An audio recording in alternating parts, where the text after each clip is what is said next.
जब हम पहली बार जंतर मंतर पे बैठे थे धरने के लिए, न्याय की लड़ाई के लिए, उस दिन जब हमें परमिशन दिलवाई थी, उसमें 2 बीजेपी के नेता थे, उन्होंने वो परमिशन करवाई थी। तो जो षड्यंत्र हुआ था तो बीजेपी ने ही करवाया होगा। और से हरियाणा में कांग्रेस पार्टी की सरकार बनने जा रही है।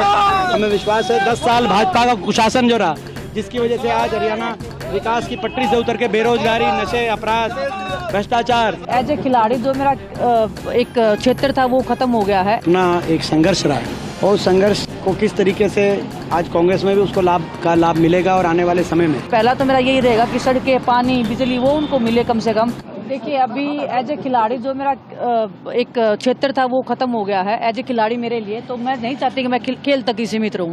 अभी मेरे को हर एक जन भावना को समझना है और जितने भी लोग हैं जो मेरे को प्यार सम्मान दे रहे हैं गाँव से, शहरों से, तो सभी की भावनाओं का सम्मान करना है। उनके लिए जो मूलभूत सुविधाएं हैं, पहला तो मेरा यही रहेगा कि सड़कें, पानी, बिजली वो उनको मिले कम से कम। उसके बाद में जो हम बड़े शिक्षा के क्षेत्र हैं वो हम बनवाने की काम करेंगे। जो सर ने बोला कि IMT नहीं है यहाँ पे, तो वो हम बनवाने की वो करेंगे। और सर के नेतृत्व में भाई साहब हमारी घोषणा भी IMT की जीन तो काफी कुछ चीजें हैं, सिर्फ स्पोर्ट्स नहीं है। और मैं चाहती हूँ कि जो लोग प्यार दें और जो मुझे आज्ञा देंगे, जो उनकी मांग होगी तो वो डेफिनेटली हम ऊपर विधानसभा में अपनी बात रखेंगे और उनको पूरा करवाने के लिए पूरा अपना प्रयास रखेंगे। लोगों की भावना कह रही है कि आपको खेल मंत्री बनाया जाए, उस पर आपकी क्या प्रतिक्रिया? देखिए भावनाओं का मैं सम्मान करती हूँ। मैं पहली बार इस फील्ड में आई हूँ। लोगों का भाई साहब वाली बात है कि स्वाभाविक है, उस चीज के ऊपर ना मेरे हाथ में वो चीजें हैं ना मैं उतना सोचती हूँ। हम बस इतना सोच रहे कि हमें मेहनत करनी है और जीतना है, और जीतने के बाद में फिर भाई साहब को हम वो जुलाना विधानसभा क्षेत्र की हम इनके हाथ में बागडोर दे देंगे कि आप इनका विकास करो और आप इनके लिए जो ये आज्ञा देंगे वो हम करेंगे। एक आखिरी सवाल ले लेता हूँ मैं, आपको भी उतरना है। हाँ जी। जब आप ज्वाइनिंग कर रही थी उसके बाद तमाम आरोप लगे, चाहे वो बीजेपी के बड़े नेता हों चाहे राज्य के नेता हों, एक साजिश बताया गया, बोला गया कि पूरा षड्यंत्र था कांग्रेस का और आप लोगों का कि किस तरीके से आंदोलन करना। मैं इस चीज का एक ही शब्द में जवाब देना चाहूंगी कि जब हम पहली बार जंतर मंतर पे बैठे थे धरने के लिए, न्याय की लड़ाई के लिए, उस दिन जब हमें परमिशन दिलवाई थी, उसमें 2 बीजेपी के नेता थे, उन्होंने वो परमिशन करवाई थी। तो जो षड्यंत्र हुआ था तो बीजेपी ने ही करवाया होगा। हम तो सच्चे मन से, ईमानदारी से एक सच की लड़ाई लड़ रहे थे और आज भी लड़ रहे हैं और मरते दम तक उस लड़ाई के लिए हम खड़े रहेंगे। बस और से हरियाणा में कांग्रेस पार्टी की सरकार बनने जा रही है।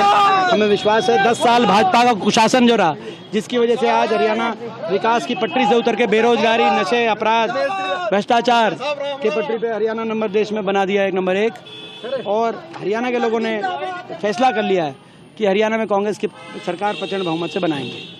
तमाम आरोप लगे सर, उन आरोपों का आप जवाब भी दे रहे हैं, लेकिन कहाँ कमी रह गई बीजेपी ने जो हरियाणा के अंदर नहीं किया, जो आप आगे ब्लूप्रिंट अपना तैयार करेंगे और करेंगे काम? देखिए 10 साल कांग्रेस सरकार रही हुड्डा साहब के नेतृत्व में। हरियाणा विकास का प्रतीक था देश में। प्रति व्यक्ति आय, प्रति व्यक्ति निवेश में देश में नंबर 1 था हरियाणा उस समय। अमन, चैन, शांति और अच्छी कानून व्यवस्था का उदाहरण था हरियाणा में। सबसे ज्यादा निवेश हरियाणा में हो रहा था। किसान के हितों की योजनाओं की बात हो, गरीब के उत्थान की योजनाओं की बात हो, व्यापारियों को एक भय मुक्त वातावरण दिलवाने की बात हो, खिलाड़ियों के सम्मान की बात हो, इन सभी पहलुओं में हरियाणा देश में आगे था। उस नींव के साथ, नमस्ते, ठीक है भाई, थोड़ा दिप पकड़ के, उसी नींव के साथ आगे बढ़ाएंगे हरियाणा का विकास का सफर। आज दिल्ली के 3 तरफ बसा हरियाणा, ये तो एक हमारा ऐसा प्रदेश है जिसमें इतना पोटेंशियल है कि देश में सबसे आगे हो सकता है, देश में पहला विकसित राज्य बन सकता है। सबसे ज़्यादा मेट्रो की कनेक्टिविटी हो सकती है जब सबसे ज़्यादा शहरों में मेट्रो पहुंच सकती है। विश्व स्तरीय शिक्षा हमारे नौजवानों को मिले ताकि विदेशों में पलायन नौजवानों को ना करना पड़े, विश्व स्तरीय रोजगार के अवसर हरियाणा में मिले, ये हमारा ब्लूप्रिंट है। आपने सर लोगों को संबोधन करते हुए ये कहा कि ये हमारी बिटिया जो है वो आंदोलन करती रही, सरकार ने नहीं सुना। एक मांग ये भी सुनाई दी कि खेल मंत्री उनको बनाया जाए। देखिए सरकार आएगी, आप कहीं ना कहीं सबका सम्मान रखने की भी आपने बात कही, लेकिन आपके दिल में क्या है वो मैं जानना चाहता हूँ बतौर युवा नेता।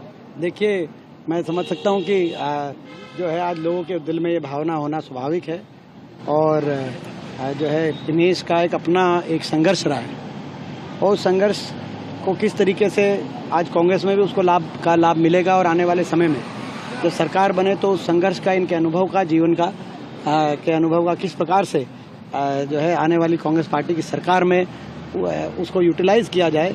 मैं समझता हूँ कि वो सही लोगों की जनभावना के अनुसार उस समय